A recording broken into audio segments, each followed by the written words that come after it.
আপনারা শুধু economically south কয়েকজন হয়তো আসুন, খুব প্রভার্টি কন্ডিশনে আসুন, বেশির অংশ আপনার অর্থনৈতিক দিক দিয়ে খুব একটা এরকম নাই যে দিন আনতে পান্তা করে না খেতে কথা আছে, এরকম কিন্তু কেউ নাই।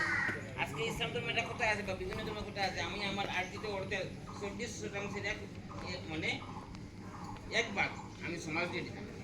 আজকে আপনারা 29 যদি আজকে আপনারা নিজের বাড়ির পরিবারটা দিতে পারেন, একদিন আমার থানার ইয়ে দেওয়াটা বড় কথা না।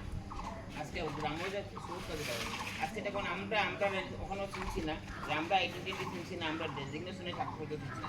আমি তো বিডিপি সেক্রেটারি, আমি আমার গ্রামে আমার বিডিপি সেক্রেটারি জানান মিটিংয়ে অ্যাটেন্ড হওয়াটা আমার মেন ডিউটি না। গ্রামের মধ্যে অ্যাওয়ারনেস সৃষ্টি করা, আমার 25 জনের কমিটি দেওয়া হয়েছে গভর্নমেন্ট থেকে। এই 25 জনের মধ্যে আমি আলোচনার ভিত্তিতে তাদের মধ্যে অ্যাওয়ার্ড করা, সচেতন করা, এই 25 জনকে আমি ডিউটিতে লাগাই। আজকে আমি আমার 25 জনের কমিটিতে যদি আমি একটু প্রথম পারছি না, আমি কিসের চলে যাবো? আমি খালি by name by post secretary হলেই তো নাই। আমি মিটিং করি, আমি একদিনে পারছি না। আজকে আমরা যারা আছি আমরা অনেক মিটিং, আমরা অনেক পুরাতন, 1 মাসে